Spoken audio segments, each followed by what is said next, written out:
Let's start. Okay, good morning, everyone.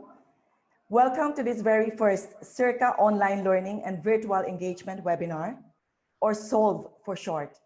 My name is Kim Bantayan, and I am a program specialist of SEARCA's Training for Development Unit. Allow me at this point to tell you a little bit about SEARCA and what we do.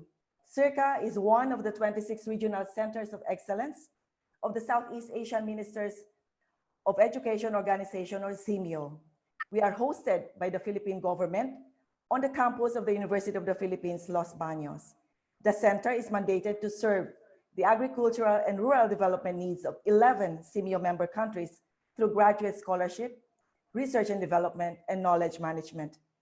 This SOLVE webinar series is SEARCA's immediate response to the emerging impacts of the COVID-19 global pandemic on food security by maximizing the use of information and communication technology platforms to inform, educate, share evidence-based solutions and tested technologies, as well as best practices on the ground.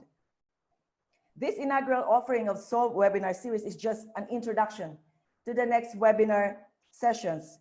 We'll announce the date of the next one before the webinar ends later. This maiden online seminar focuses on the Philippine government's effort to solve food insecurity in the time of COVID-19 pandemic, as well as the private sector's view on how to protect food security at the household and community level. Please allow me to quickly go over the program flow for today's webinar, which is currently shown on your screen. SEARCA's Director, Dr. Glenn Gregorio, will first welcome us. And then Mr. Garry, and then our next special guest is Dr. William D. Dar, the Honorable Secretary of the Philippine Department of Agriculture, to share with us the Plant program of the Philippine government, which aims to prevent pandemic-related food crisis by ensuring that there is enough food supply for every Filipino family. Then we will have our first round of Q&A, and then this will be followed by Dr. Glenn Gregorio's presentation on rethinking food security, sowing seeds of curiosity, what, where, and how for Philippines and Southeast Asia. And then we will have Mr. Garry A. Hidalgo, General Manager of Farmers Factory, who will tell us how we can solve food insecurity by giving us a glimpse of containerized and modular farming, basically a teaser for our next couple of webinars. Mr. Hidalgo has more than 10 years of experience in farming and home gardening. After Mr. Hidalgo's presentation, we will have our next round or second round of Q&A. During this second round of Q&A, we will also be joined by Assistant Director of the Bureau of Plant Industry of the Department of Agriculture. He is Mr. Glenn Panganiban, who will also be answering your questions if you have any about the Bureau of Plant Industry or any of its programs and initiatives. I know you are all excited to listen to our speakers, but first let me encourage you to send us your questions. How? For those of you who are tuned in via SEARCA's Facebook page, you may type your questions in the comment section. Kindly indicate your location now or country of origin. If you are tuned in via Zoom, please post your questions or comments in the question and answer section, the Q&A section at the bottom or top of your screen, depending on the section or depending on the gadget you are using. Please also indicate your location or country of origin. Our panel of presenters will address them at the end of their presentation. Finally, we will appreciate your feedback about this webinar afterwards. We will send you a link to where you may type them in right after this webinar. Please note that this webinar is being recorded and will be made available on SEARCA's website.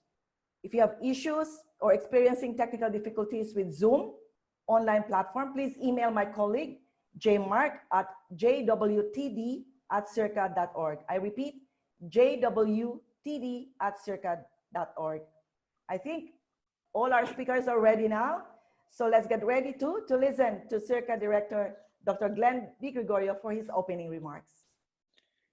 Thank you very much, Kim, and a pleasant good morning to our onliners, people from the academe, industry, government, youth, and the gardens enthusiasts. A special shout out to our youth and farmers who are with us now. This webinar is especially for you, our Secretary of the Department of Agriculture, Secretary Dar, and Garry Hidalgo, and Glenn Panganiban is with us. For those who are in Southeast Asia and outside the Philippines, if we say ka, it means kasama or comrade. SEARCA, the Southeast Asian Regional Center for Graduate Study and Research in Agriculture, aims to be the leading enabler and champion of excellence in agriculture and rural development in Southeast Asia. In the next 5 years, SEARCA's mission is to elevate the quality of life of agricultural families through sustainable livelihoods and access to modern networks and innovative markets. To do this, SEARCA commits to better, bigger, smarter outcomes and impact on agriculture industry and its stakeholders. We will pursue this by delivering better services and through more valuable services to even more beneficiaries in more effective and efficient ways. The commitment follows transformational change from traditional ways to new innovative practices. The emerging new normal condition of Southeast Asia compels us at SEARCA and all our key partners to initiate a paradigm shift to deliver greater impact on the lives of our primary stakeholders, the farmers and the farming families. To effectively reach out to the relevant stakeholders, SEARCA explores new digital engagement and technology-mediated platforms. This year, we launched SOLVE, SEARCA Online Learning and Virtual Engagement. If the national administration has build, and the Department of Agriculture, it's plant, SEARCA proposes solve, transformative solutions for agriculture and rural development. SOLVE, S-O-L-V-E, will particularly highlight specific, concrete, and practical actions being implemented on the ground as a way to share and promote this to the wider audience possible. Ultimately, as the leading enabler and champion of excellence in agriculture and rural development in Southeast Asia, SEARCA now further consolidates its effort and partnering with the industry and government to make sure that all the needed actions will directly reach and benefit the farmers and farming families.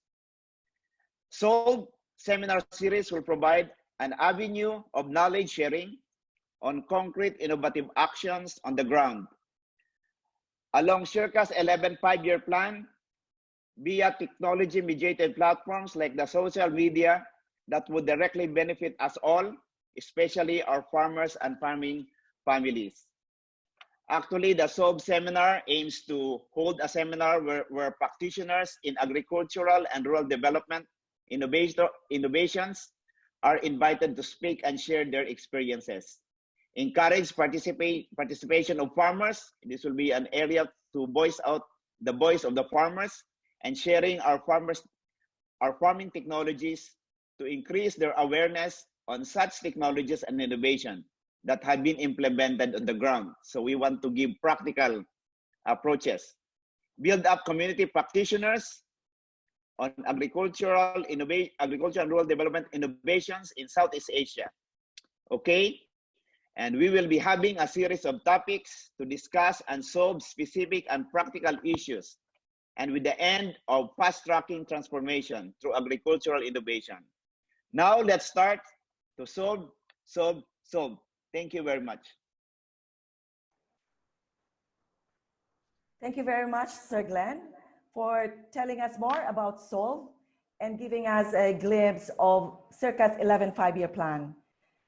At this point, please allow me to introduce to you our next speaker. who is known as a champion of the poor, especially the small farmers and fisher folks. He is actually not new to the Department of Agriculture, having served as its secretary under former President Joseph Estrada in 1998 to 1999. An advocate of agripreneurship who strongly encourages the youth to become farmer entrepreneurs, friends, and colleagues. Please welcome the Secretary of the Philippine Department of Agriculture, Honorable Dr. William Dar, with his topic on ensuring food security in time of COVID, Plant, Plant, Plant program. Secretary.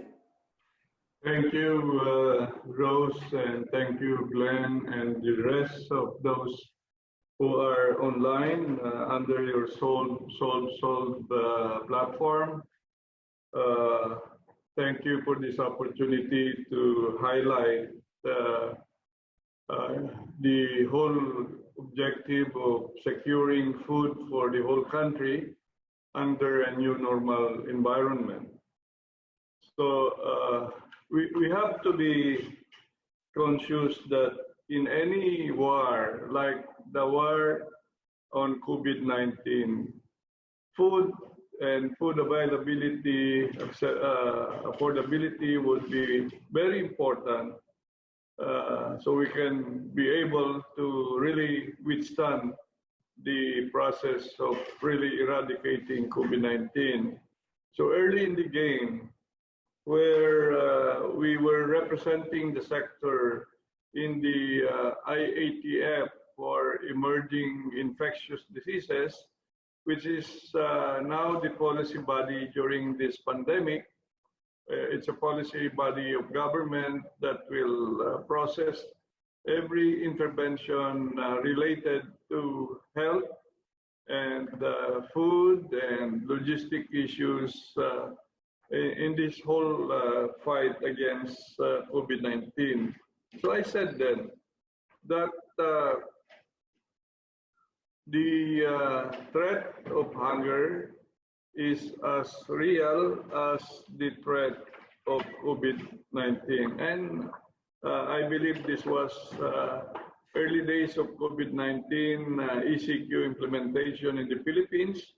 And I'd like to mention that this current global health crisis has disrupted supply chains and laid bare the need to address the interrelated challenges of hunger, malnutrition, climate change, and environmental degradation, and has emphasized the need for concerted, proactive, and collective efforts to achieve, our management of the nexus between the hunger, poverty, and these now impacts of COVID-19. The next slide will show you the present supply and demand outlook in the Philippines for this year. This is presenting the basic commodities that we all need, particularly rice, corn, fisheries, pork, chicken, vegetables, and spices. Let's go one by one here. For rice, by the end of this year, we shall have an inventory still good for 94 days. The demand is 14,668,410, while the supply is 17,994,567 metric tons. And so a surplus of 3,326,157. Now, what are the sources of this surplus for rice? We have the beginning inventory plus the domestic production plus a little of import. So those are the three major sources of the surplus. And just to highlight further that under the Plant program, we have one project called Rice Resiliency Project. And we were able to bring in, our government has approved additional 8.5 billion pesos on top of the 17 billion pesos already regularly for national rice production, which includes, of course, RCEP, the Rice Competitiveness Enhancement Fund. So 17 billion plus 8.5 billion, we now have a total budget for this year amounting to 25.5 billion. Now, without the Rice Resiliency Project, let me mention that then the rice sufficiency level was only about 87%. And with the Rice Resiliency Project that's newly funded, we will now bring to a higher level the rice sufficiency level to 94. So there is an additional 7%, bringing higher level the food sufficiency or rice sufficiency. So if we do better again this time in terms of proper planning at the ground level and proper implementation and supported by robust monitoring and evaluation, that 94% can even be much higher. So we believe that sama-sama tayong lahat, let's really plan. And the same is true for other commodities, okay? Now let's move to corn. Corn, we have so much surplus, and we would like to believe that the corn we are presenting here is for livestock used by pigs, used by chickens. Okay, so we have more than enough supplies for corn this year. And so by the end of 2020, we have 234 days yet to use. So that's a good news that can supply pork and chicken at the end of the day. We are also trying to do corn for food project this time around, much more the blend between rice and corn, and seeing to it that we have sizable engagement in terms of white corn production in Mindanao, in Cebu region, and other parts of the country. So that project is ongoing, and hoping that this will also help in terms of ensuring the food security of this country. Now, in the next column is fisheries. We have barely, by the end of the year, 2 days to last. And that's why this is where we are upping our game in terms of our aquaculture interventions, hatcheries, more distribution of price and fingerlings, tilapia, even bangos, hito, batfish, and catfish. So these 2 days will maybe go much higher if we succeed in terms of these additional interventions this year. Now, in pork, there is by the end of the year, minus 31 days inventory, meaning may kakulangan, there is some deficiency, and because we have this ongoing problem of the African swine fever. So there were these pig raisers, hog raisers that have shifted their businesses to poultry raising. So let's not be too much worried about this negative 31 days inventory, because we have enough chicken to supplement or substitute the pork deficiency that we'll have much more during this last quarter of the year. But this time around, this second quarter, third quarter, we have enough food supply, pork supply. So it's only towards the end of this year that we will have some deficiency. Again, highlighting that chicken, we have 233 days to last by the end of the year. So ang daming manok ngayon, sobrang-sobra. Even it has affected the farm gate prices today, and hoping that the production can be properly handled in terms of warehouses with cold storages so that they can last and be ready to be again marketed when needed. Now, in terms of vegetables, sa vegetables, pataasin mo yung picture ko doon, hindi. Let's go there. There you are. Okay, vegetables, ganun din, may days to last. This is the inventory by the end of the year. Good to last for almost 3 months yet. Now, with plant, with urban agriculture, with backyard gardening, I think we can go beyond these 88 days. There is a very high response, good response of local government units, even also buying on top of what we distribute to the countryside. And even here in Metro Manila, the environment for everyone is now, very, very welcoming. And so every possibility to increase, there is sizable space available in Metro Manila.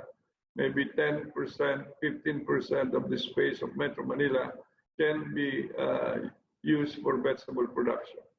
Now, one area that we are lacking, and because we don't have the local production sustained, these spices refer only to 2 commodities, and that's onions and garlic. For onions, we may have about 50 to 60% domestic production.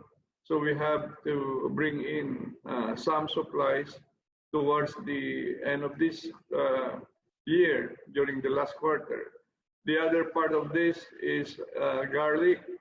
We only produce about 8 to 9% domestically, and so much of garlic comes from other countries. So this is the food supply and demand outlook. Now, where are we moving under this new environment?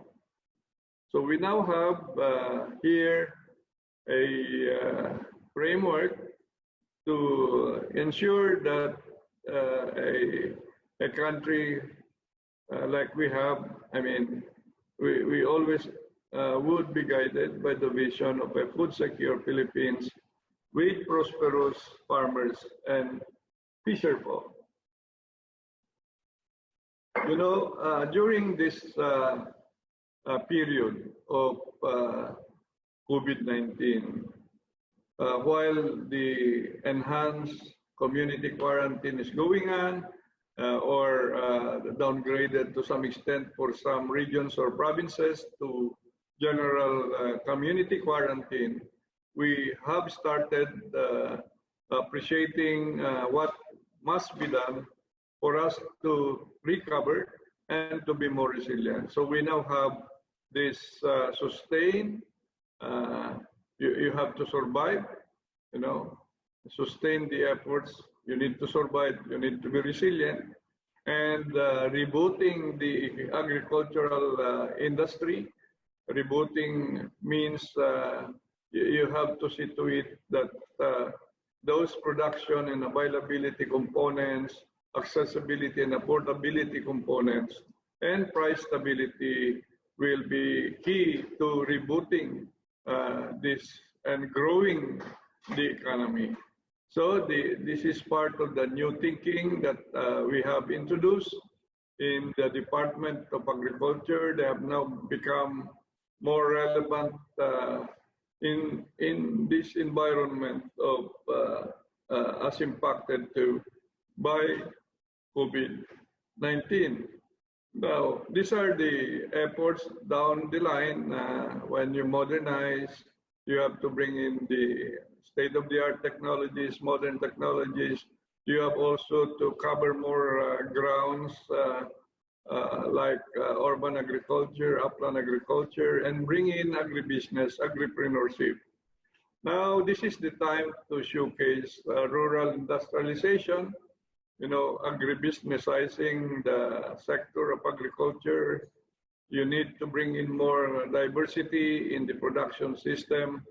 We have to promote more business incubation in the countryside and bring in digitalization. This is one of the things that have come out during this COVID environment. The digitalization of agriculture is key. Even in marketing, our produce, e-marketing is now very important at this point in time. Now, in terms of export promotion, we continue to build our trading relationship with various countries. We are also modernizing our facilities in terms of first border inspection, so that things that come in the country are safe. They don't bring the problem like African swine fever, which was the case. This has been introduced. And so at this point in time, our exports are still continuing. They have not been affected badly.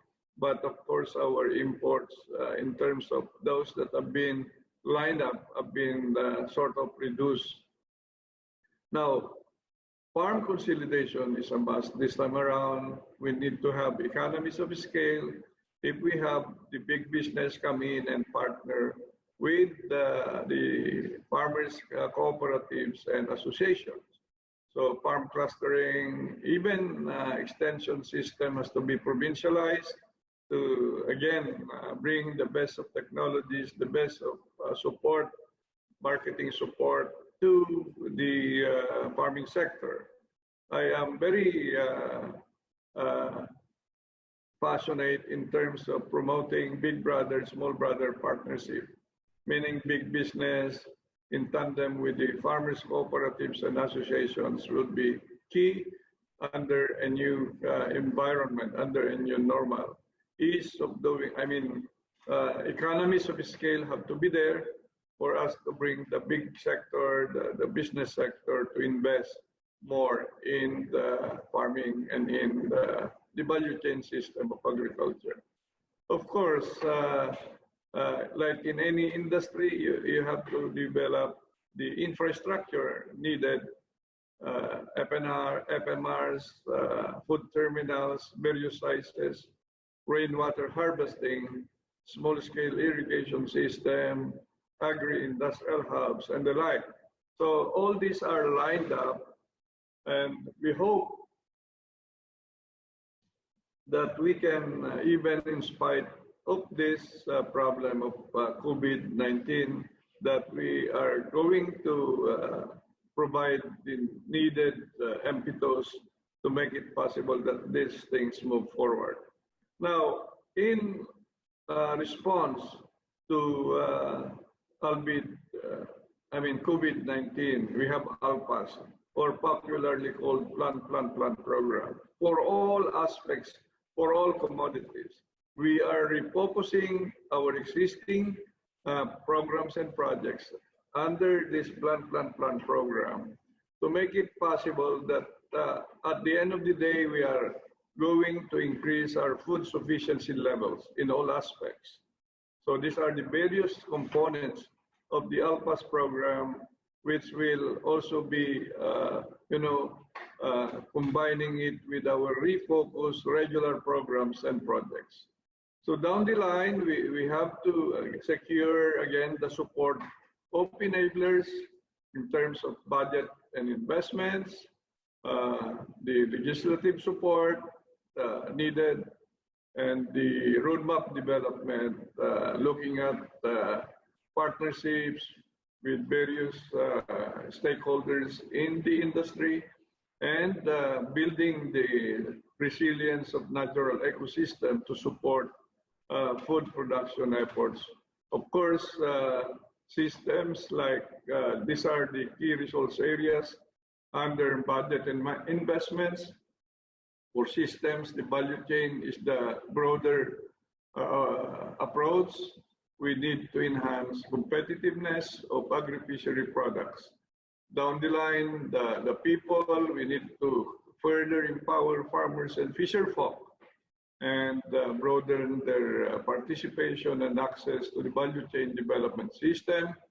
You know, agriculture continues to be an important part in the economy and in job generation, in entrepreneurial development and the like.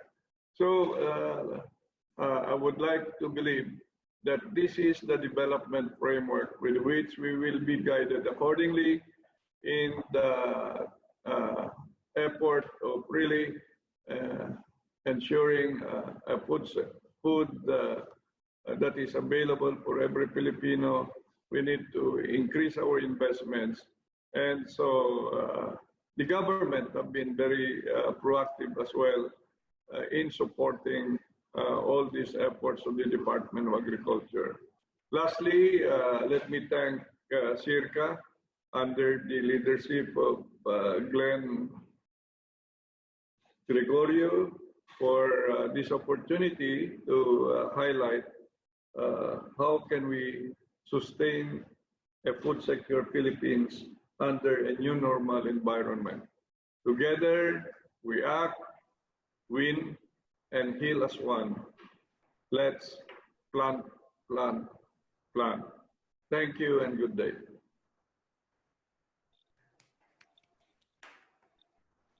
Thank you very much, Secretary Dar, for ensuring us or assuring us that we have enough food supply over the next quarter in terms of rice, corn, chicken, and I think also vegetables. And also thank you for presenting to us the new thinking for a food secure Philippines with prosperous farmers and fisher folks. You mentioned 3 key words: sustain, reboot, and grow towards socio-economic recovery and resiliency. But of course, we cannot achieve that if we do not have the support of the government in terms of funding, budget allocation, investments, modernization, industrialization, promotion of exports, farm consolidation, and infrastructure development. And as you said, together we act, win, and heal as one through the DA's Plant, Plant, Plant program. Thank you so much, Dr. Dar. But before you go, I think we have some questions here for you. And if you will allow me to read them. One question is from Kansas State University, United States. The question is, under the current conditions of social distancing due to COVID, how are you or your organization is supporting the use of digital tools and ICT technologies to reach rural farmers to provide timely knowledge? Yes, you know, we have, for example, all these technologies, all this information, and we were trying to then bring to the countryside this relevant information by way of training, by way of, you know, bringing together various stakeholders. Today, with this new environment, we now are shifting, as you are shifting, you now have solved. So it will be a blended approach to capacity building, to informing the public. Like, for example, itong mga bagong proyekto, these new programs and projects of the department, we have to blend, you know, it's a mix between you know, having them in a setting, physical setting, at the same time, from time to time, teleconferencing. So this is part of the evolving new normal environment. Teleconferencing is a major avenue or mechanism to now impart the tools or technologies that are needed by the farmers, including the youth. Now, let me add what are the programs that we have for the younger generation. Okay, we have a new program called the Management Internship Program. And we have 100 million pesos for that. And the popular name for that program is called MAYA. What is MAYA? MAYA is an acronym, Mentoring and Attracting Youth in Agriculture. These are on-the-job trainees for the next 6 months or 7 months, from May to December. About 900 youth. These are new graduates of various courses in agriculture and related fields. They are brought in as on-the-job trainees, and they will be given a monthly allowance of 20,000 pesos. Again, these are, you know, to be assigned in various regional field offices. Much more, there will be three of these younger on-the-job trainees staying in every district all over the country. So an ecosystem of 3 will be there to be added to the existing very skeletal force of the Department of Agriculture at the provincial level. So that's MAYA, and they will be part of giving technologies in the countryside, using ICT again as a major mechanism, and even monitoring and evaluating the progress of implementing these various programs and projects. Even we are going to give them the responsibility in terms of monitoring whether really the seeds are properly given, the fertilizers are properly applied, all these things. So seeing to it that everything is in place. Now, on top of MAYA, we also have a program for those younger generation up to 30 years old. We call this Kaya naman. Kaya means this is giving opportunity to any millennial wanting to go to farming and agribusiness, kahit baguhan, even if they're new, or as long as they have the passion and with a business plan, they can be given a grant of, you know, about 500,000 pesos. Itong kaya na ito ay, let me mention, this is a loan program, 0 interest payable in 5 years. So 500,000, 0 interest payable in 5 years. Now, there is another program for the millennials, Agribusiness Incubation Program. So technology-based agribusiness incubation program, this is now a grant. A grant can be given to any millennial having some ideas to, you know, translate that into products. Okay, we will be able to give 500,000 pesos per individual. Ito ay grant, so walang interest, of course. So ganun po, we have now put in place all these programs for the millennials.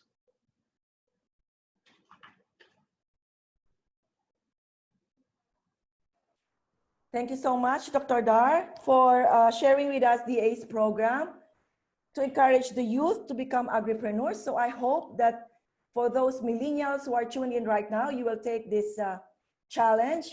And for our next question, we have somebody from, I think we have somebody from, just hang on. For the plant program of DA, two things. Can this program be collaborated with the barangays in the country where all empty spaces in the barangay can be converted into food gardens? The barangay could be given a certain fund to hire the poorest of the poor to maintain the food gardens in the barangay. This question is from Dr. Ricardo Bagarinao from Los Baños. Okay, let me mention that yes, on top of urban agriculture, we also have plant, backyard gardening at the rural areas, in the rural areas. So they're not given cost, but they are given seeds or seedlings, initially for ensuring household food security. Now, you may be referring to community farm, vegetable farming. We will go to that level. And of course, kasama namin, hindi namin lahat may bigay yung inputs. Dapat naman, we have a leveraging inputs that will be provided, but much of the sustainability of this community farming will have to be handled by the partners. Okay, thank you, Secretary Dar. Another question from Cecilia Akuin.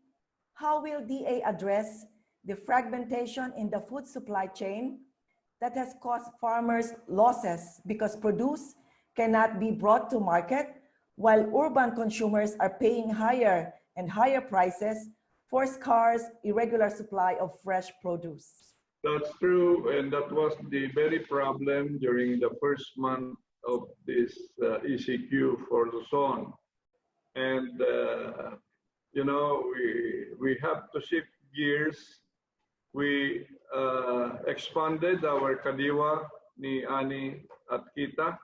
This is a mechanism to really elevate our game by linking the farmers to the consumers.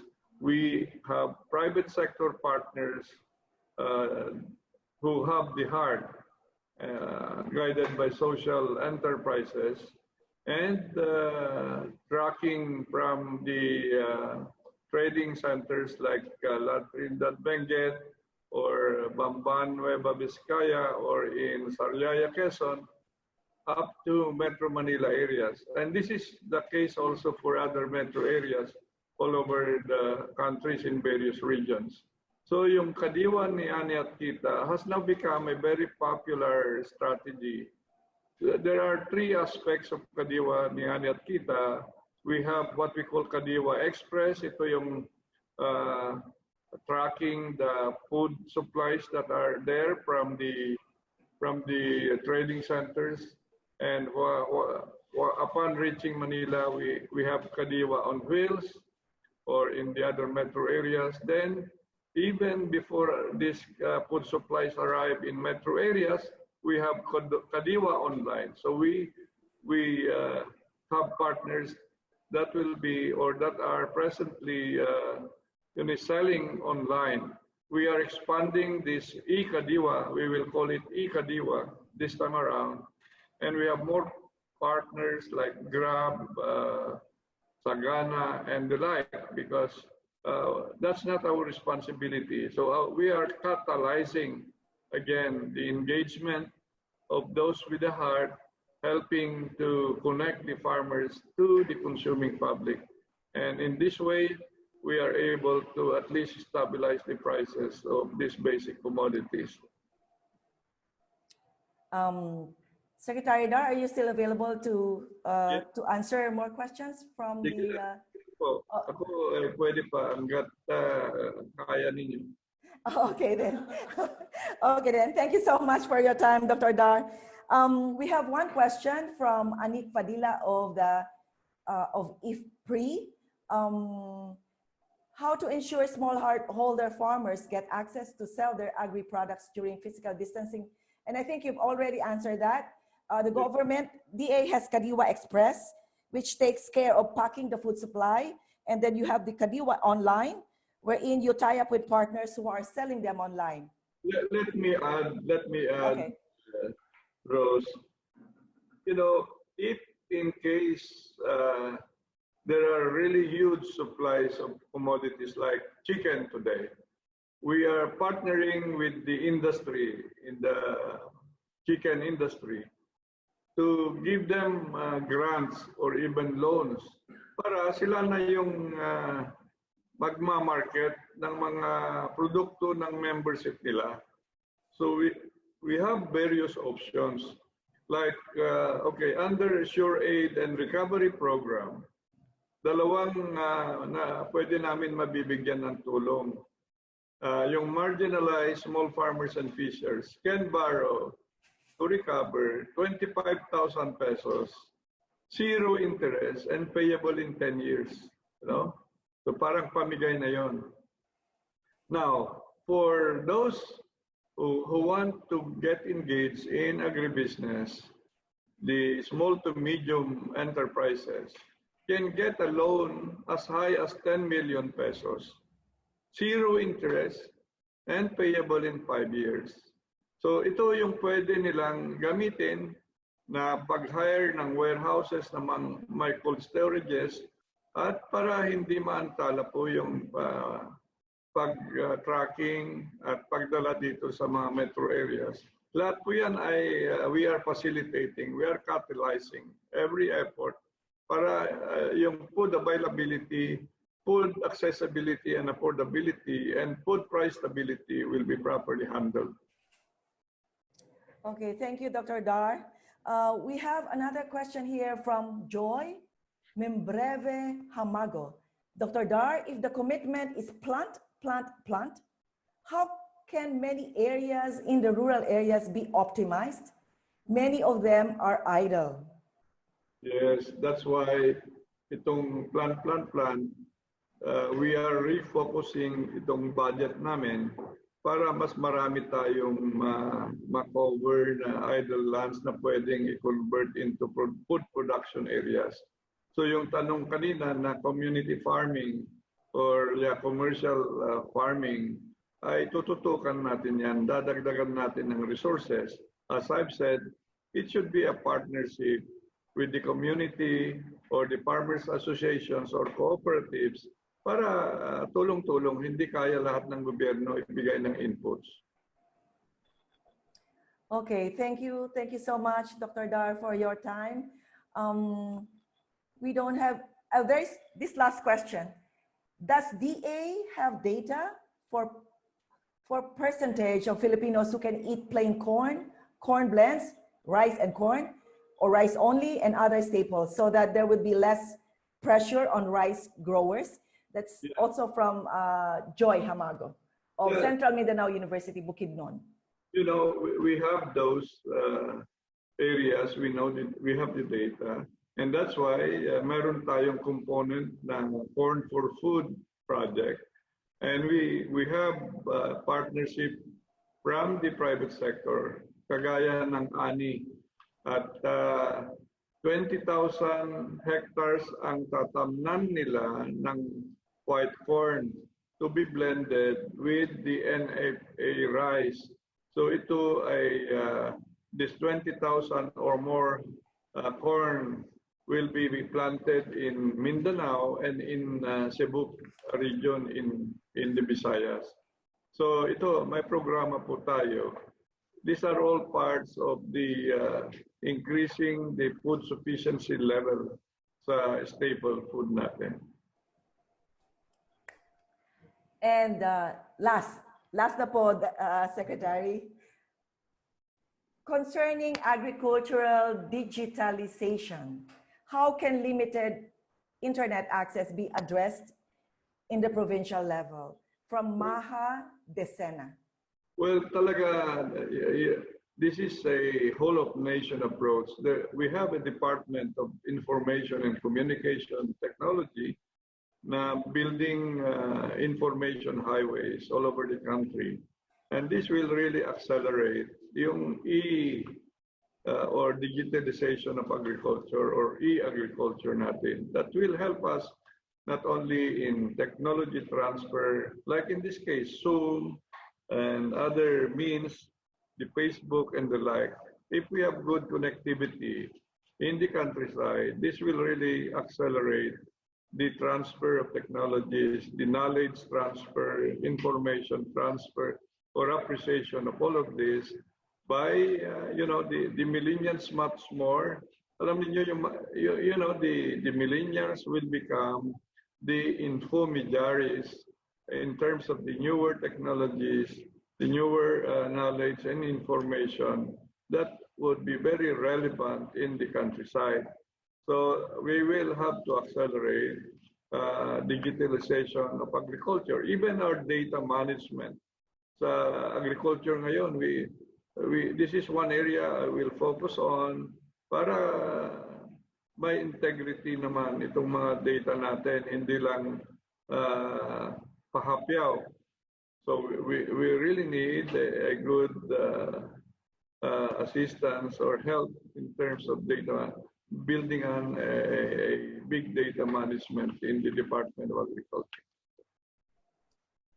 Once again, thank you so much, Secretary Dar, for your time, for joining us in this first webinar series of SEARCA. And we hope to have you again in the future, in our future webinar series. Anytime po, basta kayo. Mabuhay. Thank you so much. Lahat. Mabuhay din po kayo, Secretary. Po. Okay, so moving on, may I now turn over the screen to our Director, Dr. Glenn B. Gregorio, who will be discussing on rethinking food security, sowing seeds of curiosity, what, where, and how for Philippines and Southeast Asia. Dr. Glenn? Thank you very much, Kim. Naging Rose na ang pangalan mo kanina. Okay. Thank you, Kim. I'm preparing my slide. I don't know it's coming out, or I think Jay, I tried, but it's not going out.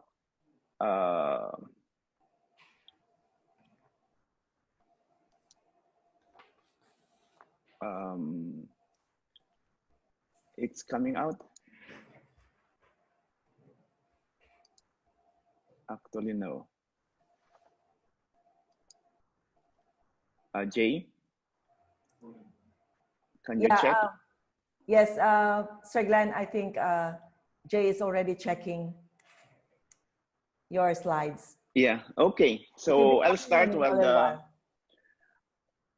they're preparing the slides. So I'll be talking now more on rethinking food security and sowing seed of curiosity. So let's look at the Philippines and also what's happening in South Asia to make us a better perspective, because if we just look at our Philippine condition, we should know what's happening in our neighbor. Okay, I think that's my slide now. I hope you are seeing my slide. So, okay. So if you talk about food security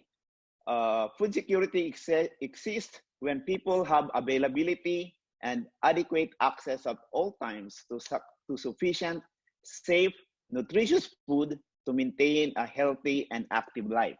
So there are 4 pillars of this one. This is just an introduction. We have food availability, which is also food must be available in a sufficient quantity and on consistent basis. And if you say food access, which is very important, people must be able to regularly acquire adequate quantities of food through purchase, home production, barter, trades, or gift, or borrowing, or food aid. And we have food utilization, which is the 3rd pillar, which consumed food must have a positive nutritional impact in the people. So it's not only food, but the nutritional impact on people. It entails cooking, how we store things, hygiene practices, individual health, water sanitation, feeding, and sharing practices within the household. I may include additionally the fourth pillar, which is food stability. This is very special for us in Southeast Asia, where we have an inherent exposure to climate hazards. Now, I'll be talking a little bit on some data because as we are at SEARCA, we are more on science or evidence-based database. I'll just show you some graphs. This is an example of the Global Food Security Index, which is widely accepted metrics in measuring food security. So you can see countries comprising in Southeast Asia. You could imagine here, of course, the most secure is Singapore, then followed by Malaysia, followed by Malaysia. But you could see all lumped together, or you could see Philippines, Thailand, Vietnam, Indonesia, Philippines, Myanmar. But in the lower portion where they are more food insecure, you could see Cambodia and Laos. You could see the trend. There's not much change except in the 2019, where there's a slight improvement. However, these initial gains in the 2019 would need to be sustained in 2020 onwards to be considered a success story. But you could imagine now, because of the COVID pandemic, so you will be expecting a lowering of this food global index, global food security index in Southeast Asia.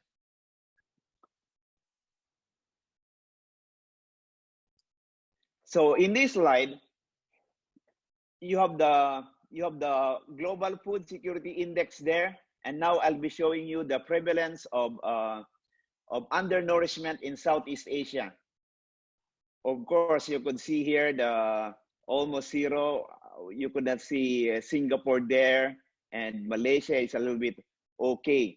But you could see there it's highly correlated with the global food security index, where those who are food secure are also more nourished.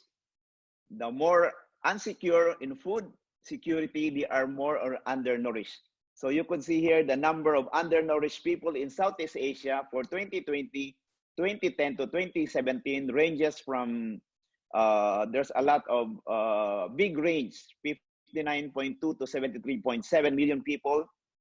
And that's about 9.3 to 12.3% of the total population of Southeast Asia. So you could see here clearly, agriculture must not just aim for increased production, but also improve the nutritional status of the population.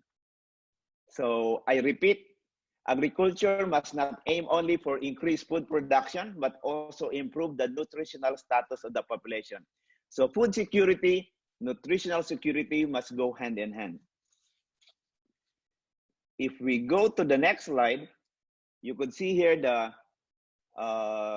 COVID-19 pandemic creates supply and demand shock affecting all the relevant economic sectors, particularly agriculture. Now I'll be talking more on the effect of this COVID-19 pandemic. So you could see the extent of the effect of COVID-19 would be appreciated if you go at the lower part, where you could see, which show how food flow from farm to the market to the consumer has been affected. So you could see here from farmers, producers. So you could, even from the production side, you could see how the value chain shows that the linkage between the supply and the demand in agricultural food system will be much affected because of this COVID-19 pandemic. Now, this is again another graph showing you the percent change of volume of agricultural production due to the decrease in agricultural labor force. So you can see a lot of decrease of our production. And due to the lockdown, the mobility restriction as a result of the imposition of community lockdown results to quality reduction in farm labor because of the lockdown. That would translate to the overall reduction of agricultural productivity. So you could not move, farmers could not move, although they are in some countries like the Philippines, they are free to move, but they are restricted also. So reduced production, agricultural production is also caused by farmers' limited access to farm inputs and access to market and sell produce. Sometimes they could go to their farms, but they could not buy the products. They have no transport, and which may result to profit losses and wastage of farm produce because some of the produce could not be transported. In the long run, the loss of income and economic slowdown would also result to decrease in demand, particularly among the farmers and farming families with no safety nets. So among the Southeast Asian countries, agriculture remains to be the major source of direct employment, such as especially in Laos, which is 64% of their population is in agriculture. Myanmar is 49%. Timor-Leste is 44%, Vietnam 37%, Philippines also in that percentage, and of course Brunei and Singapore is a little bit much reduced because they are not much in the agricultural sector. So agricultural production is also caused by farmers' limited access to farm inputs, which I told you again. And the loss of income and economic slowdown would also result in the decrease in demand, particularly among the farmers and farming families. If we go to the next slide, you can see now the decrease of labor productivity. The labor productivity due to COVID-19 and translate in reduction in the gross domestic product among the Southeast Asian countries. So all have a negative effect, of course. Others have bigger, but not much. I think the graph are just showing a magnified difference, but all the negative 1 points from, you would see from 0.97 to 2.97%. So poverty impact in Southeast Asia could reach an additional of 14.68 million families to live below the $1.90 a day. So we have additional more hungry people, more poor people will be produced because of this reduce in our gross domestic product. So how do we rethinking food security? So our experience with COVID-19 highlights the importance of how we define food security, which in turn becomes the basis on how we design programs and projects to achieve it. We have all some details of that in our 11-5 year, and we will be using this SOLVE webinar series to address slowly those issues, and we could also involve most of you to solve the problem. As consumer, we are now becoming more aware that the intricate linkage between what they have on their plate and with the quality and quantity of farm production, it's high time for the general public to appreciate the value of agriculture. Now everyone is interested in agriculture, and this is the best time to innovate. This is the best time to push more agriculture, food security, while our policymakers, while our consumers, while the rest of the world are appreciating food and agriculture. The agricultural sector would then capitalize this increased supply of to identify general investment needs necessary for strengthening the agricultural system as a food system or nutritional system. So sowing seed of curiosity. So we have to be innovative. We have to change our mindset, think more on how we could with the technology we have, how we could move forward as we combat the this pandemic. Seeing food security as the coordination problem, as we mentioned in my previous slides, Both government and private sector could use this experience with COVID-19 to rethink how we pursue food production and consumption, and work towards a transformative change in agricultural system that is sustainable, inclusive, and resilient. There is a need to support for a more academic, industry, government model, which will be critical to operationalize the interconnectivity between and among the nodes in the supply chain. These academic, industry, government models would also highlight the linkage between the rural farming systems and the urban consumption patterns, and vice versa, encouraging all sectors' participations, particularly the youth and women, through the number of well-thought incentives and social safety net system will be instrumental to sustain these efforts. So we will be discussing more in the next webinar on this issue, how we tackle all this one by one. So in summary, I may say that transformative systematic change in agricultural food system is equal to the rethinking food security plus sowing seed of security, or seed of curiosity. Our experience with COVID-19 further highlights the importance of agriculture sector ensuring in achieving achievement of food security, especially during the times of crisis. How we define food security, which in turn becomes the basis of how we design agricultural program and projects to achieve it. Now, rises an important aspect related to viewing agricultural system as food system.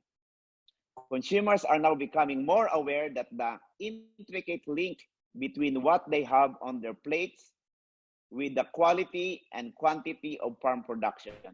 It is high time that the general public appreciates the value of agriculture, and agricultural sector would then capitalize in increasing support to identify several investment needs to strengthen the agricultural system as food system.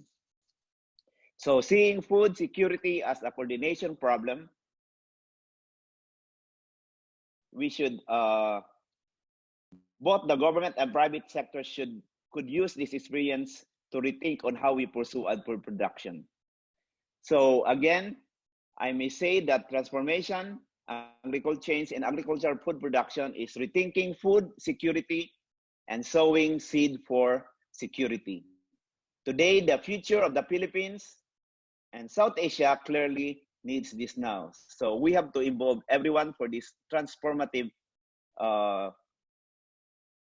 systematic change in agricultural food system. Thank you very much.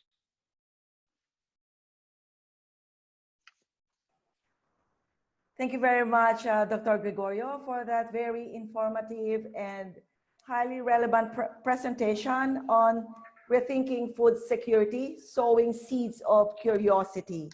As you said, agriculture must not only aim for food production, but also improve the nutrition status of the population. And thank you also for showing us the extent of the effects of COVID-19, which makes us now realize the importance of agriculture.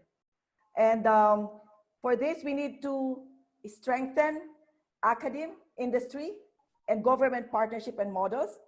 And we also need to encourage the participation of women and youth in agriculture. Okay, so we will not be entertaining questions at this point, but at the end of the presentation of our next speaker. So may I now introduce to you our next speaker, Mr. Garry Hidalgo, who will share with us some of his thoughts, particularly on his advocacy on home gardening and modular containerized farming. Sir Garry? Thank you, Kim. So, hi everyone. Good morning sa mga viewers and our participants. So I was tasked to talk about urban gardening, but before we proceed to that, let me share to you a little something about the Farmer's Factory muna.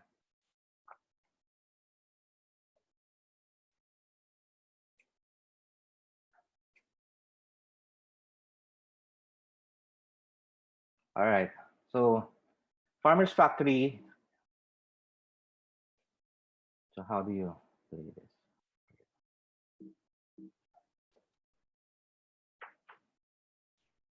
Okay.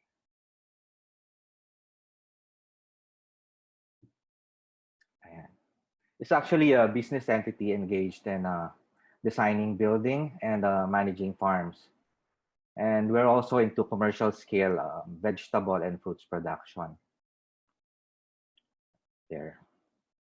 So we are actually a team of agriculturists, chemical and agricultural engineers, and agricultural economic majors. So we're from UP at Los Baños. So although farm production has been keeping us busy over a decade, urban gardening, urban containerized farming, and home gardening has been always in our minds and in our hearts. In fact, we have worked on different NGOs, LGUs, and other private groups in promoting and teaching urban farming.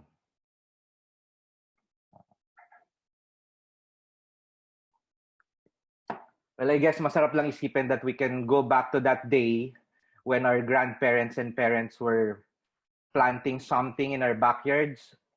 Tapos our neighbors exchanging or trading something for something. So there. So what is urban agriculture?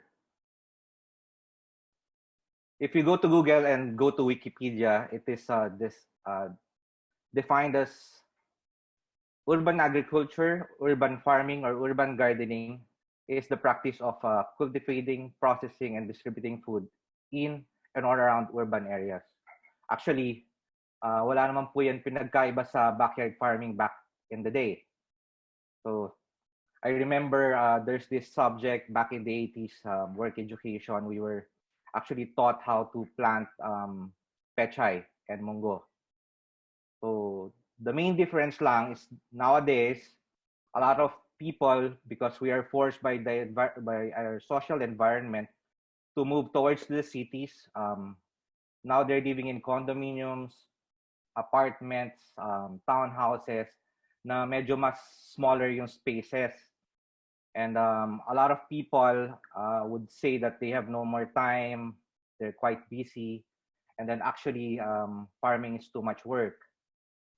So if you guys are among these people with these excuses, I hope you change your mind and take on this journey with us, because the fact is COVID-19 is here and it's real. It doesn't just threaten our health and lives, but it threatens also our economy. So the government nga, in fact, now is asking for us to stay at home. So for most of us, it has been more than 40 days. And for some of us, we will be counting more. So with the ECQ in effect, I've seen a lot of newfound skills in social media. So there's baking, there's DIY arts. Of course, there's also home gardening. So ito pong webinar na to aims to impart to you some practical and easy tips so that you can start your own urban garden and actually to grow your own food at home, and in a way help the government fight this threatening food insecurity in our community. But there you go. So let's pause for 15 or 10 seconds. This is like a learning exercise before we proceed on the next slide. Just look around your house, maybe in and out of your house, and find that spot where you want to put your garden. So imagine, visualize. All right. So these are just the basic steps in starting your very own home urban garden. So this is very simplified. This is very different from commercial farming, but I think the main goal of SEARCA and the Department of Agriculture is to bring this to our households. So we simplified this basic steps in starting your very own home or urban garden. The number one step is to pick a spot and lay out your garden. So imagine it. So this basically design I made. If you want to draw it, you can draw it. But if you can just imagine kung ano yung iniisip nyong look ng garden niyo, just do it. But pick a spot. In picking a spot, this is a general consideration for it. A tip for choosing your garden spot. It has to be sunny because most vegetables are sun-loving. So have your vegetables bathed under the sun at least 2 to 8 hours a day. So you have to consider that. So it may be near some window or maybe outside your patio or your lanai. Basta dapat merong sunlight. Another tip for you is when you do your garden, it has to be pleasing or it has to look good. Well, you know, this is a place that you want to go to at least 3 times, if not every day. 3 times a week or not every day. So it has to be really nice. Otherwise, baka tamarin kayo pumunta sa garden, tapos ayaw nyo na alagaan yung halaman and wala rin mangyayari dun sa inyong home garden. So if you, after choosing the spot where you want to put your garden, the next step is choose the crops you wish to grow. Of course, this is important because you don't want to grow something that you won't eat. So we're doing urban gardening, particularly for you to, well, grow your own food and not buy the food anymore. So choose the crops you wish to grow. So how do you choose the crops? We have actually 2 kinds of crops that you can grow in your backyards or in your homes using containerized gardens. The first one is annual crops. So annual crops, these are generally the crops that do not last a year from sowing to harvesting. Normally, it has crop cycle ranges from 40 to 120 days long, so very short.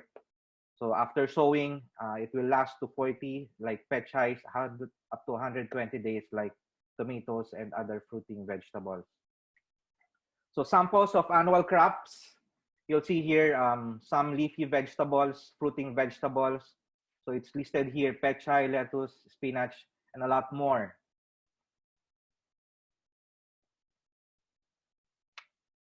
So under annual crops also, you'll see root crops and climbers. So under here, carrots, labanos, singkamas, ampalaya, and other climbers. So like cherry tomatoes. And then after annual crops, we have perennial crops. These are crops naman that generally last over a year from sowing to harvesting, which means once you plant this, you won't have to replant for the next year or so.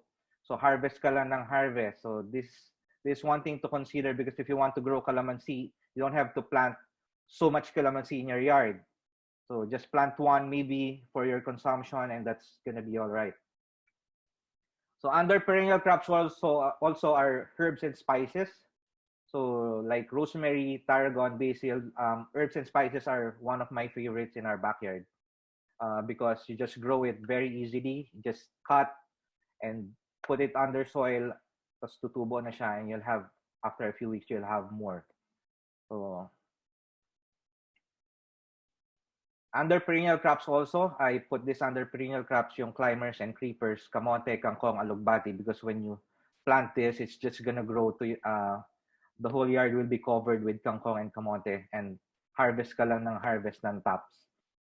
So unlimited po yan. And under perennial crops also, ito yung sinasabi ko na once you plant, baka kasi sobrang dami ilagay ninyo, papaya, banana, dragon fruit, calamansi, and all lime families. This occupies a lot of space. So if you're living in a condominium and you plant like a couple of these, wala na kayong tataniman ng iba. So these are under perennial crops also. For example, when you plant one banana seedling, it will give you about endless source of banana for the entire life, even dragon fruits. So after considering the kind of crops that you're gonna plant, consider also the spacing for your crops for optimal growth. We don't want naman to plant a space with so much vegetables tapos magsasuffer sila lahat because they don't have enough space to grow. So here I'm gonna give you parang tips on the spacing. At least ito yung parang minimal spaces apart for vegetables. So generally yung pechay and other small leafy vegetables, you need to space it 4 to 8 inches apart para mas mag-grow optimally. For tomato, yung other shrub vegetables and climbers, we space this about 16 to 32 inches apart. And here, we're talking about the small trees na mga considered small trees na perennial crops like calamansi, banana, papaya. We space them 2 meters apart. So if you have a very small space and you have like a one big pot, just put it in there. Tapos wala ka nang pwedeng ilagay beside it. So don't put 2 calamansi in one big pot. Okay, so after choosing your crop with all those considerations, the next step or the third step is choose your container. So how do you choose your container? So here also we'll post in some recommended sizes for containers for particular crops. There you go. So for small leafy vegetables, if you're considering planting small leafy vegetables like mentioned earlier, you need at least 4 to 6 inches deep of soil and 3 to 4 inches wide na mound. So if you're thinking of using empty Coke bottles or soft drink bottles, PE bottles, pwede siya dito. For shrubs, generally at least 10 to 12 inches deep for anchorage, and at least 6 to 12 inches wide.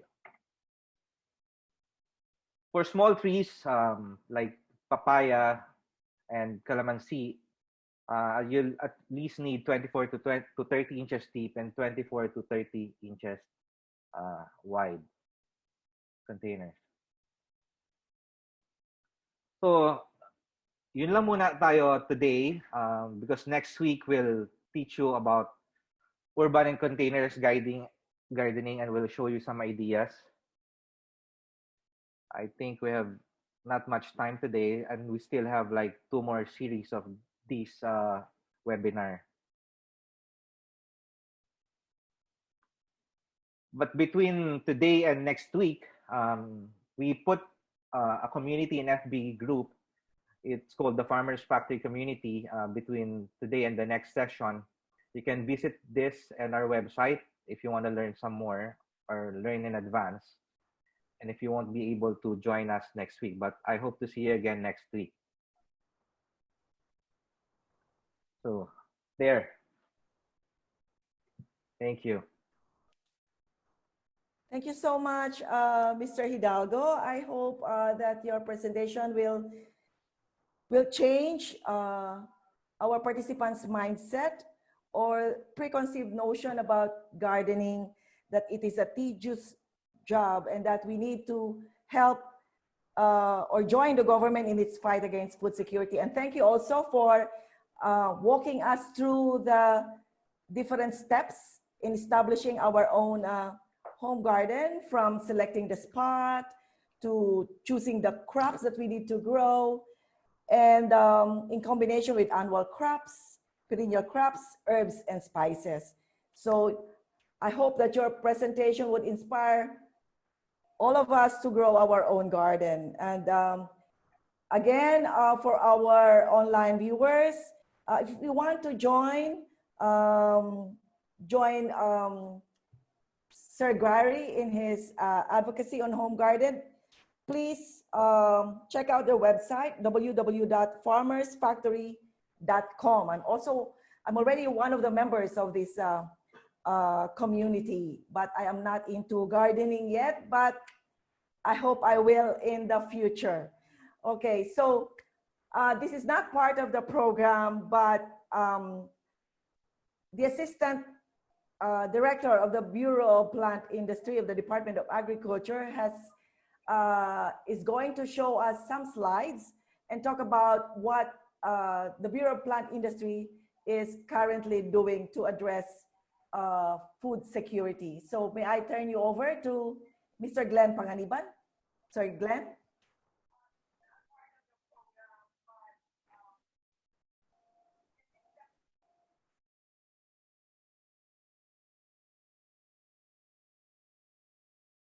Okay, good morning. Morning.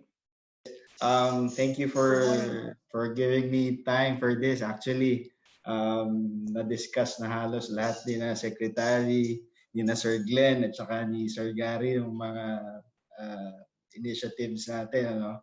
But I would just like to share then just to complement yung mga naging presentations. I would just like to share ano na yung ginagawa ng BPI, Bureau of Plant Industry under the Department of Agriculture regarding this urban agriculture program versus the COVID, or actually the COVID. Can my presentation be uploaded here? I'm not sure. Yes, Director Glenn, your presentation can be uploaded, can be shared. But I mean, I emailed it earlier, but I'm not sure how I can. Okay. Thank you. Okay, so sige. Again, I'm Glenn Panganiban, the Assistant Director of BPI, and I would like to discuss shortly yung response namin to the crisis and turning it into collaborative opportunities. Next, please. As we've discussed earlier, as we've heard, the Philippines is one of the highest urban populations in the world, and urban agriculture, as Sir Garry has mentioned also, has touched on, can be an aid to achieving our food security. So after as Secretary Dar earlier mentioned, the first aim is to secure the household food, okay? And then after that has been achieved, if ever there will be community gardens that will be implemented in the barangays, in LGUs, or in any homeowners associations, villages, maybe if the performance is good, it can be leveled up to be an opportunity for livelihood, you know. And then of course we've been facing it for more than a month now, and we've seen that the COVID-19 issue has been a wicked problem, meaning it cannot be solved by a mere agency alone doing it alone, but it entails collaboration and coordination between the government, the private sector, and of course individuals must cooperate. Next, please. Next slide, please.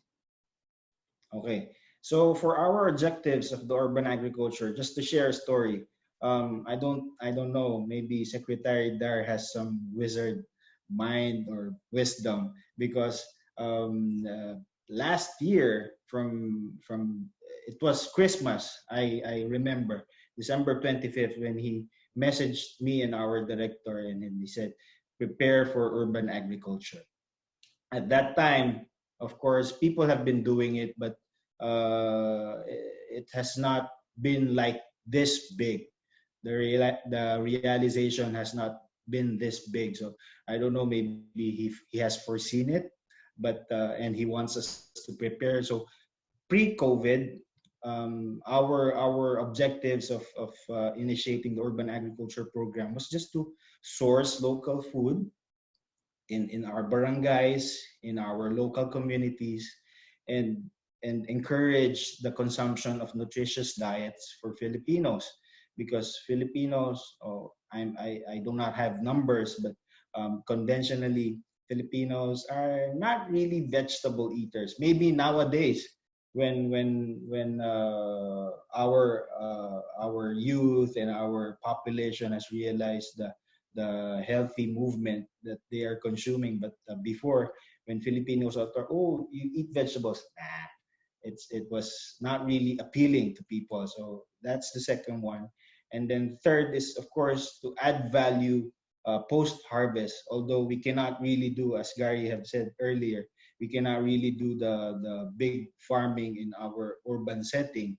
But some things could be done. Value addition could be done. In one of our demo farms, or our community gardens that we are monitoring, they have livelihood a livelihood area, or a livelihood activities after producing their from their community gardens. And the next, of course, is to modernize agriculture. Hydroponics has been here for the longest time. Vertical gardening has been there, container gardening. So, but not really, not much of urban people know these technologies. So, in line with Secretary's instructions to modernize agriculture, we were also that was also one of our objectives in doing this. But come COVID, we realized, or we redirected, because we found a lot of logistics challenges, of course, because of the enhanced community quarantine. The goods delivery were delayed. Of course, the source of the nutritious food, it has been a challenge, of course. Although our government has been doing our best effort to move our produce, but as we can see in the local governments, and we are proud, they are starting now to include vegetables and fruits in their food pack. So that's one of the objectives now.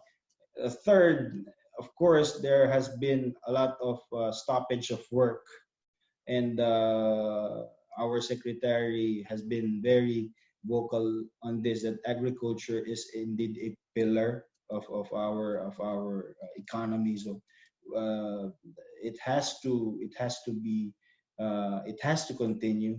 So for the people who are out of work now, urban agriculture could be another source of their livelihood, if not their main source of their food. And then the fourth, again, as I mentioned earlier, we cannot do it alone. At this time of ECQ, this time of crisis, we need to be innovative, and we need to collaborate with different areas, with different agencies, private, public, national, local governments, academe, to do it. So post-COVID we still have a lot of work to do to really establish the new norms. Okay, next slide, please. So for our agency, we were also challenged. Our personal complement was down because of the ECQ. The bureaucracy, of course, we have limitations, of course, for the resources, logistics also. Info dissemination nowadays, although we have and we are active in social media, we are new to handling the hotlines, the telephone calls 24/7. Even I handle the callers, and of course, there are many demands for our services, and we just have that much. But we are, of course, we are exerting every effort to respond to those demands and needs. And then, of course, the logistics challenge for the delivery of our services, and then the linking of the farm to the market. Our producers, of course, we have the responsibility to also help them to really to market their produce. So those are only some of the challenges, and we are still uh, facing a lot more, and we are expecting a lot more. So next. So so what are we doing right now? So the BPI with our partners, with the private sectors, I just made an acronym called SALT. Uh, it's sustaining the activities, existing activities. We have collaboration partnerships with schools. This is in collaboration with DepEd. We also have collaboration with the barangays or the LGUs. So we plan to sustain. Second, SALT A, applying the research that we already have. As I've mentioned, there are technologies available, and we just have to really use it now. Launch the gulayan sa pamahalaan, or it's vegetable gardening in government offices and agencies, so that we can become the demo community gardens. And we are the ones who are implementing. We should also have those, and we should practice those. And then T, for the training, we do value adding activities post production, and we have specific activities like mushroom culture, and we can also do in our household. So with those components put together, hopefully we can achieve household food security, and then maybe we can graduate to making it livelihood opportunities and market it through our other services in the department, like the Kadiwa, ni Ani and Kita. So next. So this is the Gulayan sa Paaralan. We collaborated with DepEd. They use it mostly for their feeding programs. So they use a containerized gardening, vertical gardening. But the challenge always is to sustain. Where do they get the seeds after the cycle? Where do they get the planting materials? Where do they get the planting medium? So those are the challenges. Next.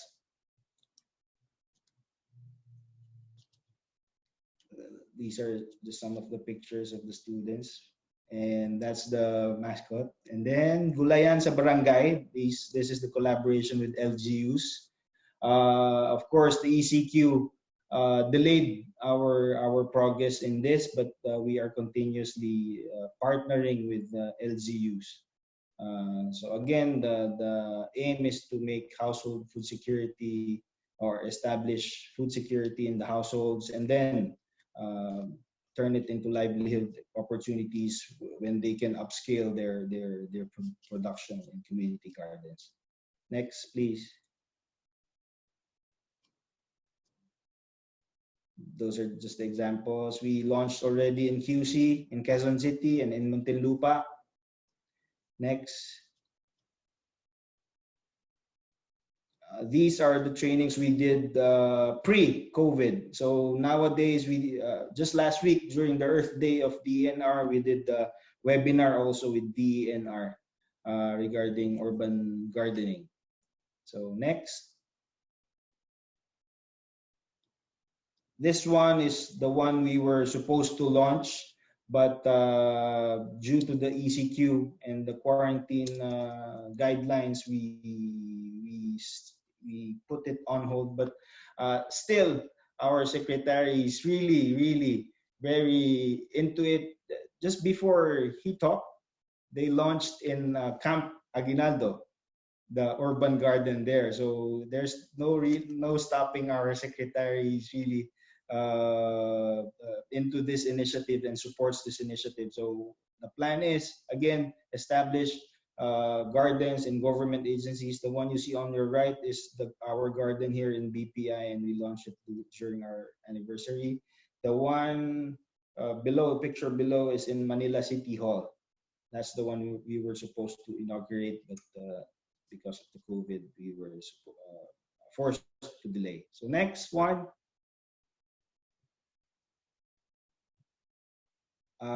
These are so far we've reached almost 100,000 households, giving them seeds, assorted seeds, vegetable seedlings, so that we can really pump if it's comparing to economy, pump prime the agriculture, the old urban agriculture movement in our country. We know that we have a lot of still areas to cover, but we are putting our best effort every day. Really, the requests for seeds and seedlings have skyrocketed. Before, we just, maybe in a week, we just had maybe 10 to 20 requests. But nowadays, those are easy. In an hour, we receive 10 emails. In a day, we receive 100 requests. So it really puts an impetus on us to really also adapt and scale up our operations amidst the COVID limitations. Next. Even the people do on their own. They on their own initiative.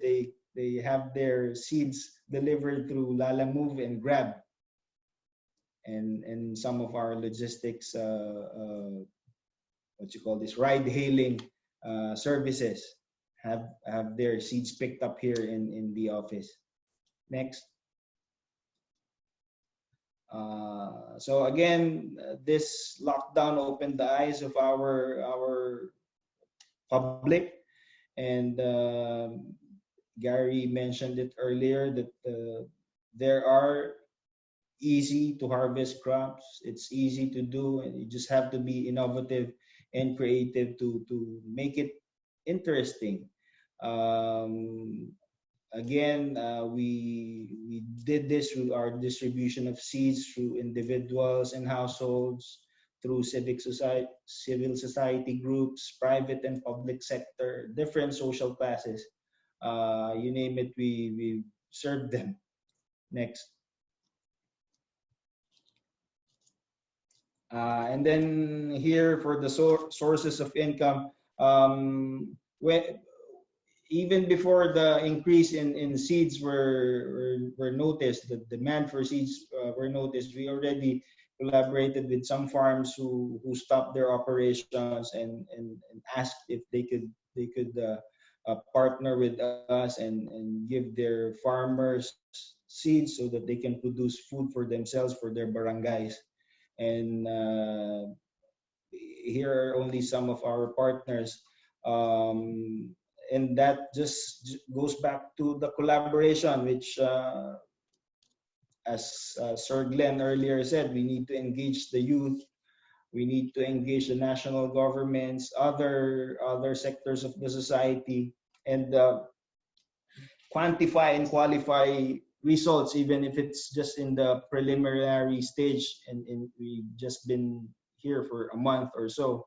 But we need those information so that we can guide the future decision making.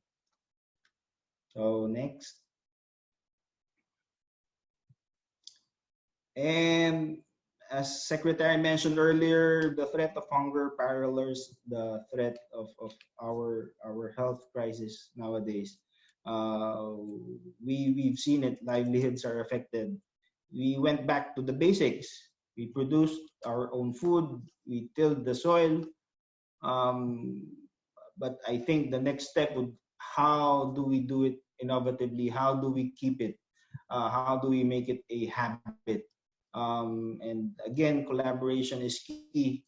We need like-minded individuals, and I thank SEARCA for inviting us in this forum, because I think with this, this is only one way to sustain. Of course, the government should be there academia should also be there to guide and also partner with the industry, making it a habit, engage everyone, and agree to make it interesting again after COVID. So with that, I finish my presentation and thank you very much.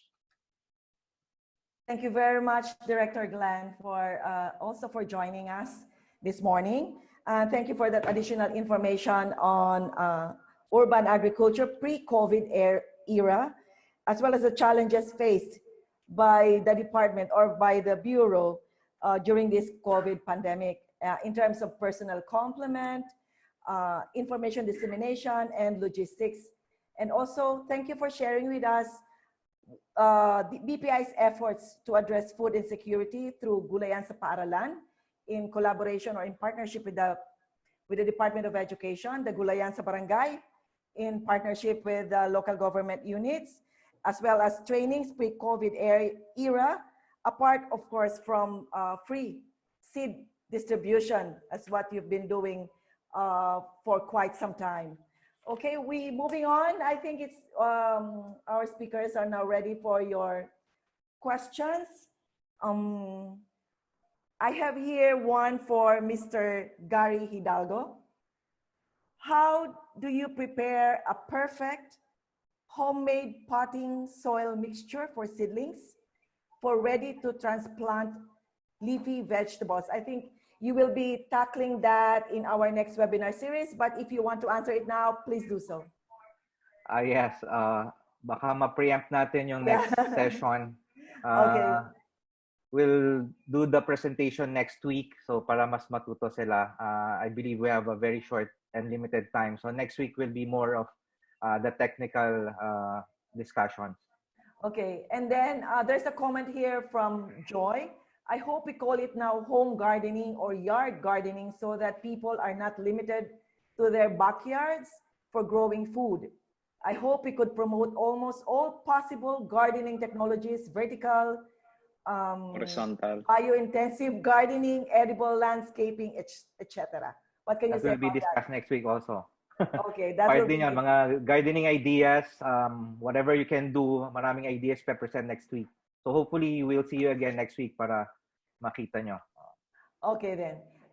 From Barra Prasad, from Kansas State University, United States, COVID-19 has indicated the importance and link between human health, animal health, environmental health.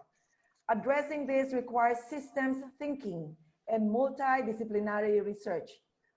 How SEARCA is educating or intend to train the next generation of graduate students on systems research? I think this question is for Director Gregorio of SEARCA. Yeah, thank you. That's a very Miss Universe question, actually. We have already our 11th FYP. I could lecture the whole thing about our 11th 5-year plan, which we are pursuing really to accelerate transformation through agricultural innovation, which those will be answered because SEARCA now is doing a lot of changes. We are doing a new thinking now, and we have even in our priority areas, we have included among others is eco-health, One Health application to agriculture and rural development. We have agribusiness models to increase productivity, sustainable farming system, natural resources, food and nutrition security, transformational leadership, all this including circular economy. So we are including all these things in our whole system.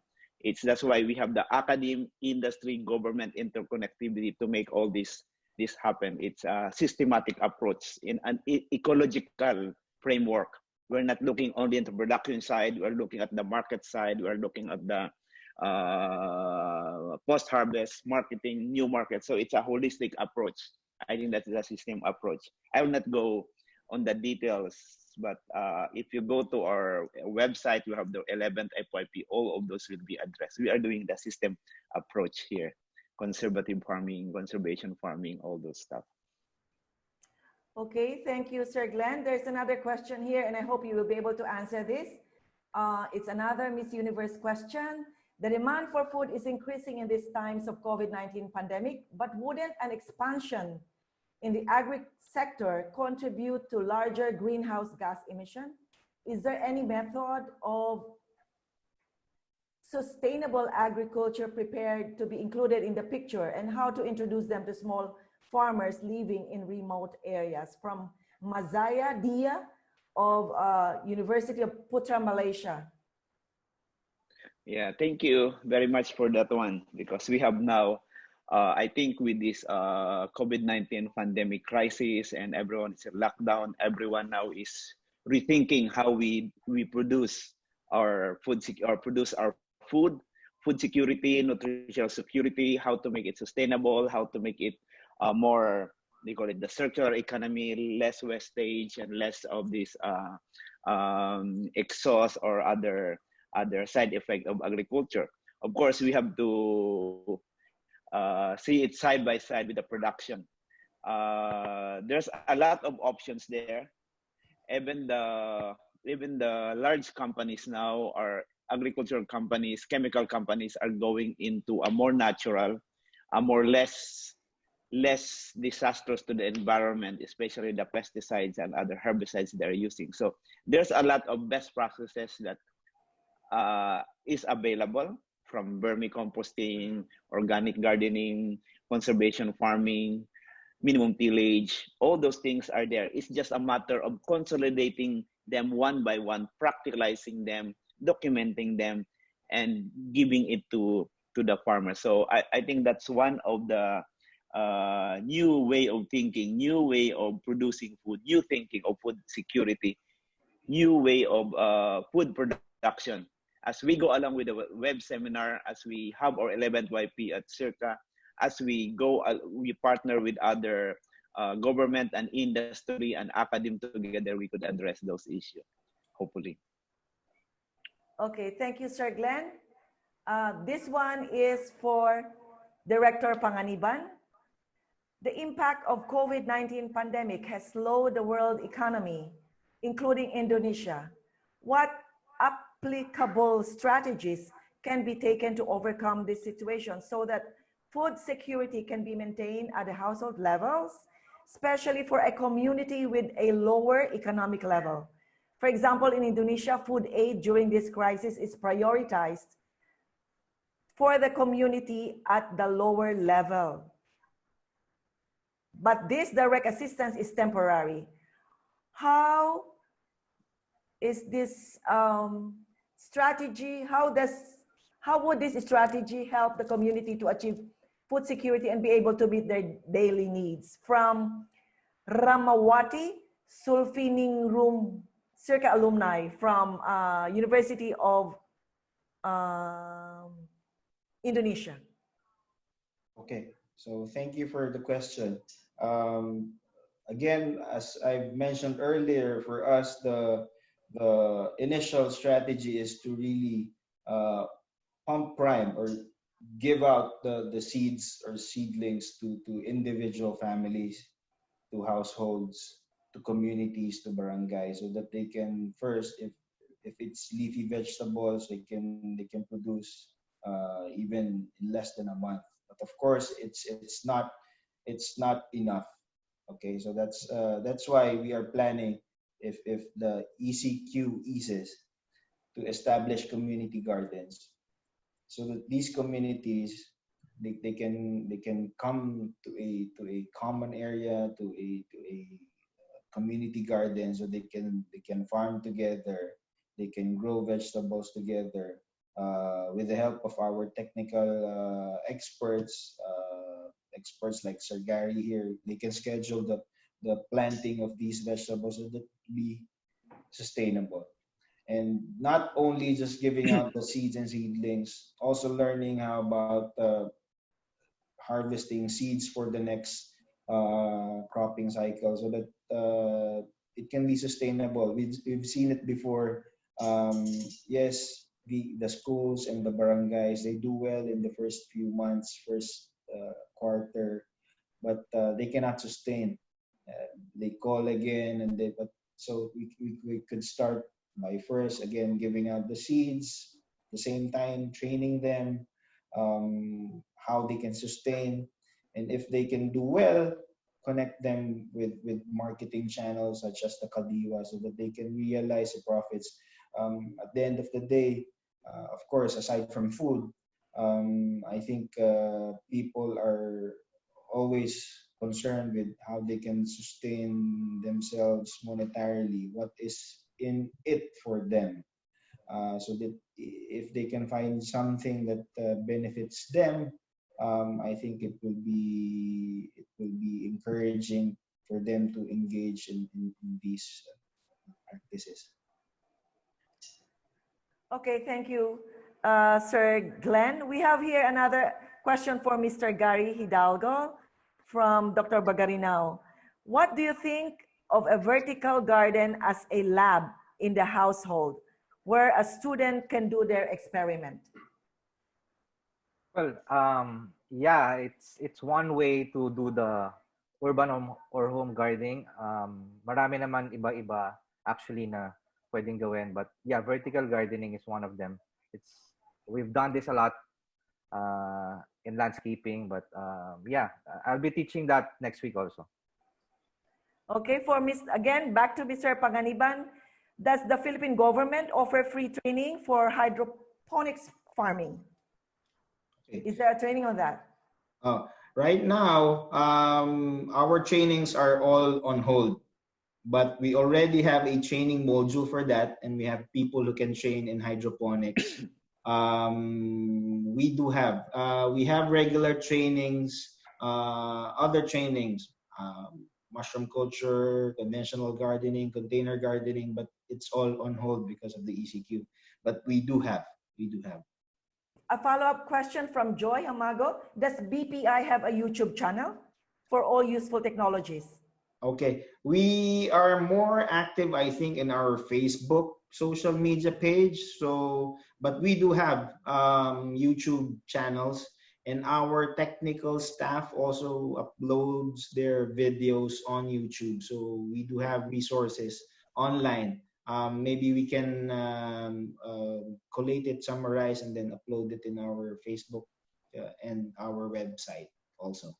Okay, thank you for that information. From Manny Reyes of Kansas State University. In establishing home gardens, I think this one is for Mr. Garry Hidalgo. I hope we incorporate no-till vegetable production with continuous cover, mulch and living cover, and diverse cropping systems, both in space and time in terms of rotation. What can you say about that, Sir Garry? Yes, may mga gumagawa na niyan, mga no-till at saka mga mulching. I think we're gonna cover that also next week. Important kasi is the preparation of soil in any gardening or farming activities. I wish I could talk more about it now, but Okay, yeah. Okay then. let's not preempt the next week's session. Back to Director Glenn of BPI. Can we have seeds for home garden? Hope we can ask seeds. I am from Calauan, Laguna, from Susana Ladra. Sure, ma'am. You can just drop us an email. Actually, everyone who I do not know and talks to me, I have an answer ready. You want seeds? Okay. So we are open. Just drop us an email, and you can do it at we already posted the so the details are there. And Yeah, can Send it through chat, the email. Yeah, okay. So that's it, Ms. Susana. We will send you the email address of BPI for you to be able to get seeds from them for your home garden. There's one here from Dr. Gregorio. How can you help intensify gulayan sa paaralan? From Richard Hoyosa of Pakil, Laguna. Thank you for that question, and also I want to answer a little bit on the seed also. We at SEARCA is now packaging some seed, and we will be helping the BPI to disseminate more quality seeds to different household, youth, and farmers within our locality, within our reach, and we will be sending them soon. So we bought good high quality seeds for them, even the hybrid seeds for them to start, because for home gardening you have to have a good quality seeds so that you will be encouraged to plant again. And for the question about school gardening, we started we have this project school plus home gardening program, which had been very successful. We started with 9 schools in Laguna, and we're expanding it to the different parts of the Philippines and even different parts of Southeast Asia. It's now expanded even up to Botswana, going to Cambodia. So we have even a handbook on the policies or the guide how to establish school home gardening, and we want to visit again these areas and give some additional tips and give additional training, and also seed, which is very important because they run out of seed, and because it's as I told you, gardening, even school gardening, home gardening is knowledge intensive. It's easy, but it's knowledge intensive, especially how to sustain it. So that's part of our program, because we are engaging now the youth, we're engaging now the private sector to help us out how to make these things happen. So we have a lot of activities in that line. Okay, so I think we have time for 2 more questions, and one is from Angel de Guzman for Mr. Glenn Panganiban. I think this is a comment, suggest balik probinsya packages for our urban poor.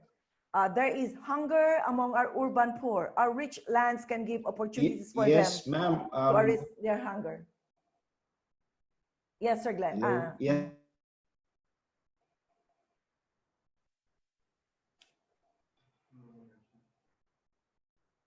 Yes, Sir Glenn. Nag-freeze siya. Okay, I think we lost Sir Glenn.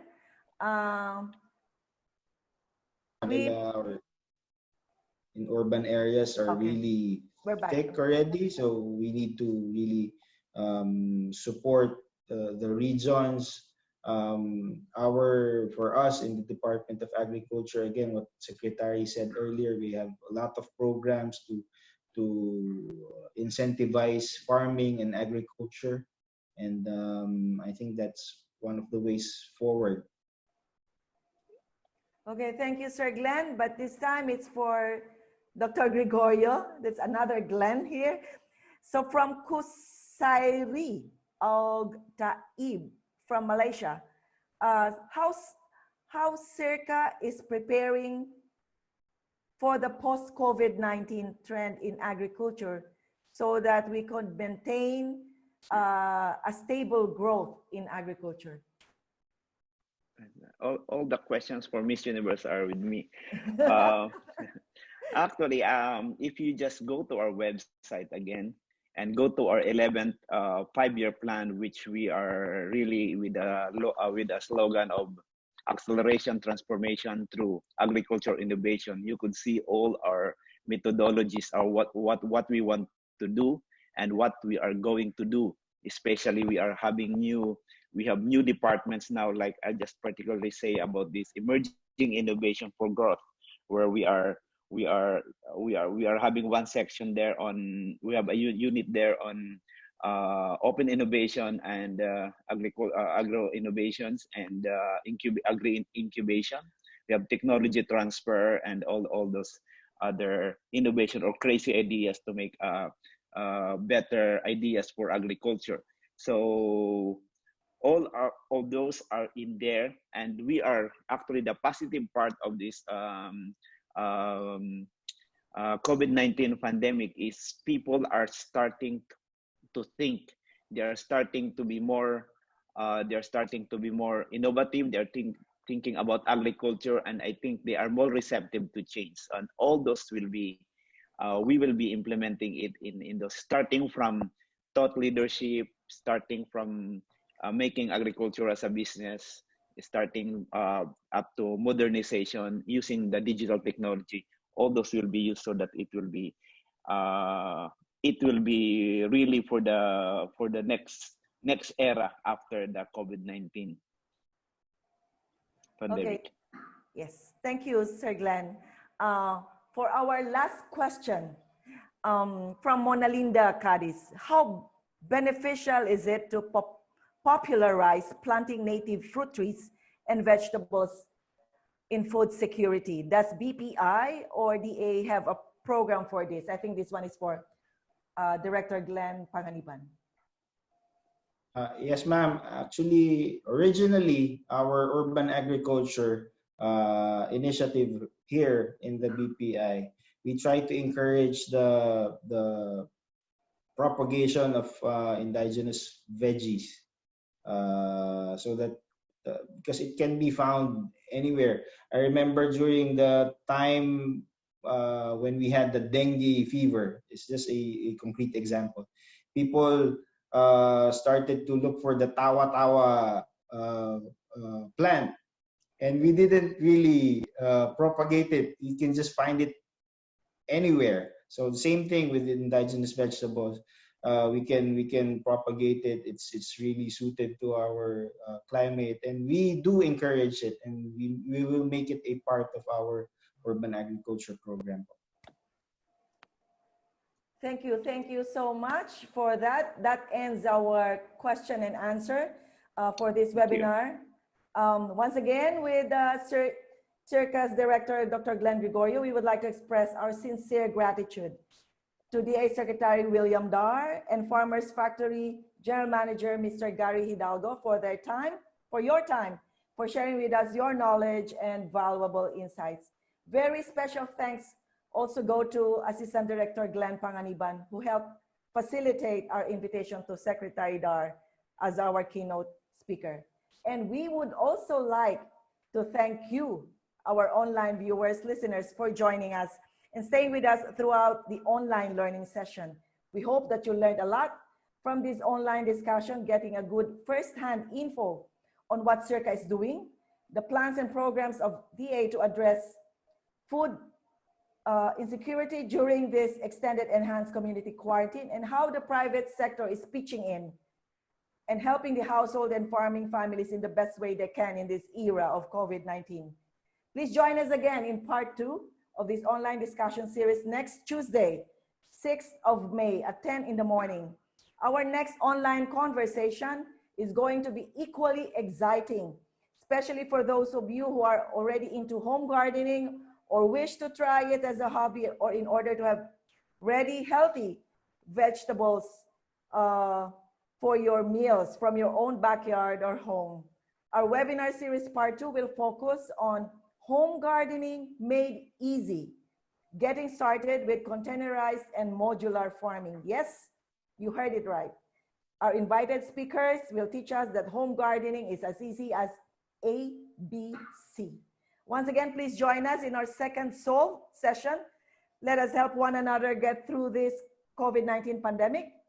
We hope that as we go along, we will be able to create a community of agricultural practitioners for a better, bigger, and smarter farmers and farming families. Reminder, we have recorded this seminar or webinar, and you may review it again later. Just check out the SEARCA website, www.searca.org, from time to time if you want to listen again to our speakers. Thank you and enjoy the rest of the day.